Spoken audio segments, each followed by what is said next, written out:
Isang pulis sa Marawi ang nabaril daw sa paa pero nadurog ang bala. Naayon man sa siyensya o hindi, dala nito ay inspirasyon sa lugar kung saan kailangan ng mga kwento ng pag-asa. Saksi si Rafi Itima.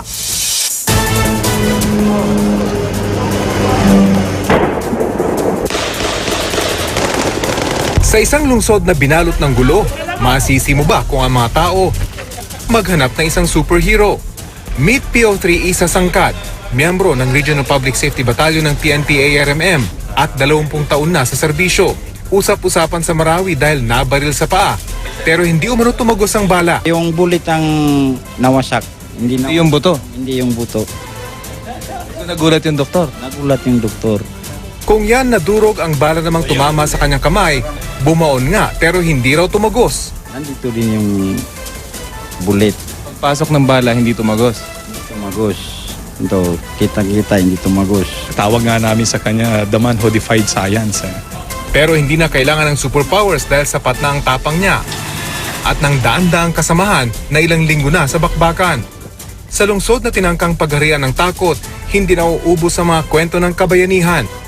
Silang mga pulis na Muslim na hindi iniwan ng mga Kristiyanong sibilyan. Mga Muslim na estudyante na ikinubli ang mga kaklaseng Kristiyano sa Maute sa tulong ng hijab. Mga negosyanteng itinago ang kanilang mga tauhan. Mga lumahok sa pag-rescue ng mga naiipit na sibilyan. At mga voluntaryo nag-aabot ng tulong sa mga tumakas sa kaguluhan. Hanggang buhay ang mga bayani, tuloy ang laban para sa Marawi. Hindi nyo pa ba gusto magpahinga na lang muna? Gobyerno tayo, hindi tayo susuko. Ako si Rafi Tima, ang inyong saksi. Nananatiling mahigpit ang seguridad sa Iligan City. Nag-iingat daw ang lokal na pamahalaan para walang makalusot na maute na posibleng humalo sa mga bakwit. Kaya lahat ng mga bagong salta ipinaparehistro. Live mula sa Iligan City, may report si Bam Alegre. Bam? Jessica, prioridad nga ng LGU na hindi na magkaroon ng pagkakataon na mag-regroup ang mga local terrorist group dito sa Iligan, lalo na yung mga membro o sympathizer ng mga Maute. Tanghaling tapat, pero ang mga nagko-commute kailangan bumaba sa sasakyan at maglakad sa initan bago makarating sa checkpoint dito sa Iligan City. Dito, ini-inspeksyon ng kanilang mga dala at hinihingan sila ng mga ID. Okay, traffic Kemal. Yung tinita. Mainit. Mas secured kami pag ganito. Kaya kahit mainit, tsaka medyo nade-delay, at least feel namin na secured kami. Ganito kahigpit ang seguridad sa buong Iligan na naka-red alert. Mahirap na raw maging kampante, lalo't ayon sa lokal na pamahalaan, di nila inaalis ang posibilidad na may nakapuslit na mga miyembro ng Maute sa lungsod. Now, it is a big possibility actually because of the bombardment in Marawi. And it is a very reasonable surmise na yung mga sympathizers or members of the Maute may have joined the people who have evacuated to Iligan City and to the neighboring municipalities and provinces in Iligan. Sa mga barangay, lahat ng mga bagong salta kailangan daw magparehistro. Hindi rin binabaliwala ng LGU ang ulat kahapon na may 300 armadong tao na namataan sa kalapit na bayan ng Tagoloan, Lanao del Norte. Pero ang armed forces, wala raw nakukuhang impormasyon kaugnay nito. Malakas yung at saka yung testimony ng isang kagawad doon sa Tagoloan area na there was a movement talaga that a big number of armed men. So ang aming suspicions doon is they may take refuge in the forested area in the municipality of Kapay.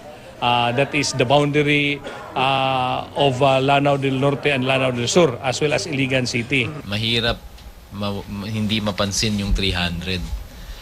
Kung merong 300 na sinasabi nyo, mapapansin kagad yan at ma-actionan kagad. Kaya kakacheck lang po natin sa ating mga tauhan doon. Wala po silang ganyang balita doon at maaaring yan ay parte ng disinformasyon na kinakalat ng naiipit ng kalaban. Pero sumang-ayon si Padilla na posibleng may nakapasok na ng mga miyembro ng Maute sa Iligan. Kung may miyembro na ng Maute na nasa Iligan, hindi po natin dinedenay na maaaring mayroong iilan na nakalusot sa patuloy na pag-alis ng ilang mga evacuees sa Marawi papunta sa ibang karatig lugar tulad ng Iligan at Cagayan de Oro. Sa pagdepensa sa Iligan City, ang Philippine Army ang nakatoka magbantay sa mga boundary ng lungsod, habang responsibilidad naman ng Philippine National Police ang internal security. Nanawagan naman ng PNP sa publiko na huwag magpanik pero maging mapagmatsyag. Tiyakin ding first-hand ang impormasyong ititimbre sa mga otoridad. Although may mga pictures tayo ng mga members ng local terrorist group, pero hindi naman natin masabi na lahat ng pictures nyo nakuha natin. And then, yun nga, ang proximity ng Iligan sa Marawi at saka yung mga brothers din natin dito na within Iligan, hindi natin ma-discount yung possibility dito sila. Then, ano na natin, ipinapagtingan natin yung security natin with the EFP. Jessica, dito sa Iligan City, pinagdiriwang yung 67th anniversary ng lungsod. Samantala, sa mga evacuation center, bagamat may mga supply para sa kanilang basic needs, malaking tulong pa rin kung madagdagan yung supply ng ating mga tubig inumin, gamot, hygiene kits at maging ang mga electric fan. Jessica. Bam, yung papunta at palabas ng Iligan, nakikita natin na gwardyado, no, along the highway. Paano naman yung mga malalayong barangay? Kasi wala namang porous yung mga borders between provinces, between towns and barangays, etc. Paano kung dun lumusot yung ilan na mga terorista? Paano kaya, Bam?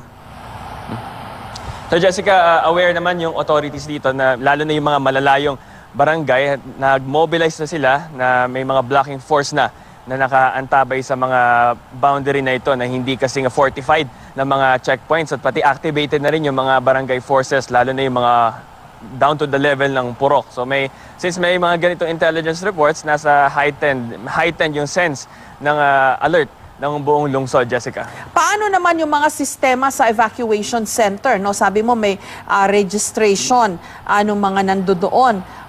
Paano nila sinisiguro na walang nahalo nga ng mga terorista dun sa mga bakwit?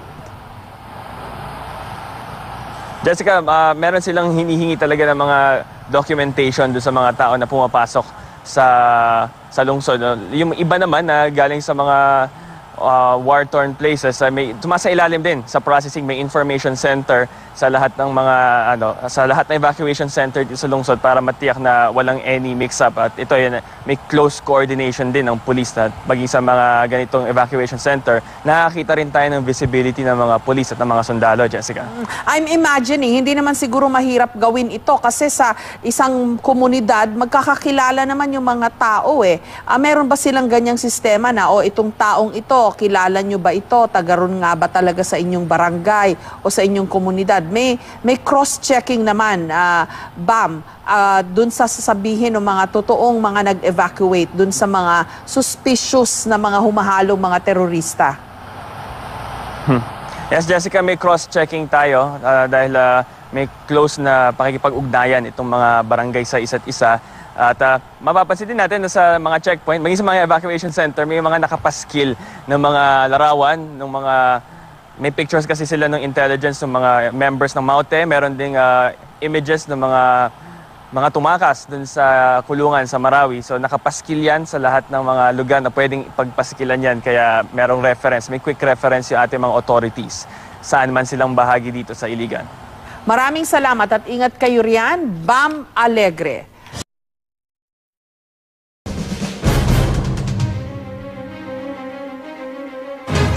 Umakyat na sa mahigit 300 ang bilang ng mga namatay sa Marawi City. Hindi pa matiyak ng militar kung kailan matatapos ang labanan na mag-iisang buwan na sa susunod na linggo.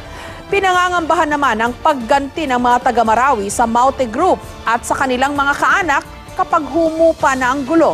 Live mula sa Iligan City, may report si June Veneracion. June? Jessica, yan nga yung problema at pinangangambahan na matapos man itong gulo sa Marawi ay meron pang isang nakaambang posibleng problema. Ito nga yung report ng gantihan. May mga ulat kasi natatanggap, Jessica, na naghahanda na raw ibang sibilyan para resbakan yung mga miyembro ng MAUTE at kanilang mga kamag-anak kapag natapos na ang krisis sa Marawi. Hindi man ganun kadalas, umaalingaw-ngaw pa rin ang mga airstrike ng militar laban sa MAUTE Group.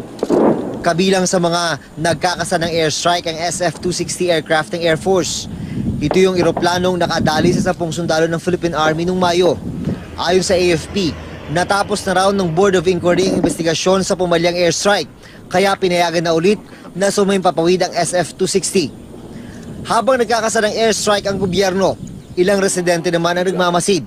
Pakiramdam daw nila, nakakaganti na rin sila sa Maute habang pinapaunanan sila ng bomba ng militar. Sana maubos lang lahat sila. Maubos sila dyan sa loob ng city. Sana lahat sila mamatay.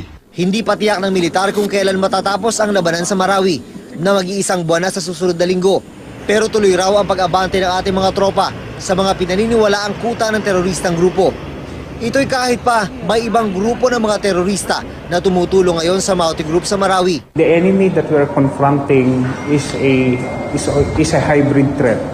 This is a combination of the Abu Sayyaf, the local terrorist group Maute, some BIFF with the presence of Maguindanaoans, and the presence of private armed groups. And of course, the presence of the international terrorist groups. Nangangamba naman ng gobyerno na hindi pa rin matatapos ang karahasan sa Marawi kahit matapos na ang bakbakan. May mga ulat kasing gaganti raw ang mga sibilyan na naapektuhan ng bakbakan laban sa mga miyembro ng Maute Group at kanilang mga kaanak. Ang sabi ng mga sibilyan, pag matapos na itong gulo dito sa Marawi, yung lahat ng miyembro nila o kaparente nila hahanapin ng mga sibilyan na namatayan ng pamilya, nasunugan ng bahay. Magiging ganun din pag matapos na ito. Ang pangyayaring ito, labis na ikinababahala ng lokal na pamahalaan ng Marawi. The context of RIDO is still there, but it is more like a communal effort, no, to fight back against terror activities. Kasi nga, yung naging epekto ng crisis na ito, yung naging kapinpinsala ng crisis na ito, affects not only one family, but the entire province and the entire city. Habang tumatagal ang gera, lumolobo naman ang bilang ng mga namamatay. Sa pinakahuling tala ng mga otoridad, umabot na sa mahigit 300 ang nasawi. For the enemy killed, the number has increased to 225. Government casualties as of the latest update has risen to 59. Kasama na rin sa bilang ang 26 na mga sibilyan. Patuloy rin ang pagtugi sa mga kasabwat ng mga terorista. Sa videong ito, makikita ang naarestong di umano'y bomber ng Maute Group na si Muhammad Naui Maute alias Abu Jadid kasama ang iba pang terorista. Kuha raw ito sa Butig, Lanao del Sur, pero hindi pa tukoy kung kailan ito nakunan. May ilang bata ring nakunan sa video. Bukod sa video ni Abu Jadid, ilang video rin ng Maute Group ang narecover ng mga otoridad mula sa mga terorista. Ang mga video raw na ito ang ginagamit ng mga terorista sa kanilang recruitment campaign at pagpapakita ng lakas sa iba nilang kapanalig sa ibang bansa. Nauna nang sinabi ng AFP at DICT na minomonitor nila ang galaw ng mga terorista sa social media at internet. Update naman tungkol sa mga hawak na hostage ng Maute Group sa report ng militar ay okay naman daw ang mga ito kabilang na si Father Chito Soganov. Jessica. Jun, pero marami rin sa mga Maute, taga Marawi, di ba? Mga Maranao. Although yun nga yung mga Abu Sayyaf na sinasabi na humalo dito sa Maute, umpisa pa lang nitong labanan dyan sa Marawi. Sinasabi na yung maririnig mo yung sa salita nila na mga tausog, mga yakan, at nandyan ngayon sa Marawi kasama sa Maute ISIS group. Hindi kaya magiging problema ito na may ganitong magiging dynamics, magkakaibang mga tribo, main tribes ng Mindanao na nandyan.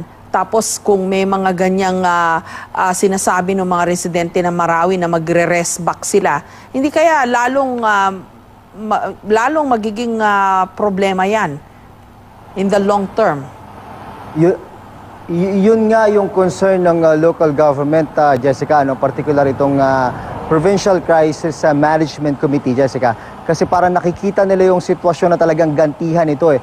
Hindi ito yung typical na RIDO kasi alam natin yung RIDO ay pamilya sa pamilya, no? Isang pamilya, kalaban ng isang pamilya. Pero ang nakikita nila dito ay isang napakaraming pamilya ng mga Maranao, nag-iipon-ipon ng resources, lahat ng pwede nilang ilagay sa lamesa ay pwede nilang ilagay sa lamesa para maiparamdam dun sa mga miyembro ng Maute at kanilang mga natitirang pamilya kung gaano sila kagalit, dahil sa nangyari sa kanilang lungsod, kung gaano sila kagalit dahil nawalan sila ng mga mahal sa buhay, kung gaano sila kagalit dahil nasira ang kanilang mga hanap buhay, mga tahanan at kung ano-ano pang napakaraming perwisyo na nangyari sa kanilang buhay. Although ang sinasabi nga ng local government, Jessica, ay yung mga Maranao naman daw talaga ay hindi naman ito yung mga typical na talagang mahilig sa gulo, mahilig sa gera, mahilig sa away. Pero yun nga lang, ang nangyari, kasi ang mga Maranao daw ay typically mga negosyante, no?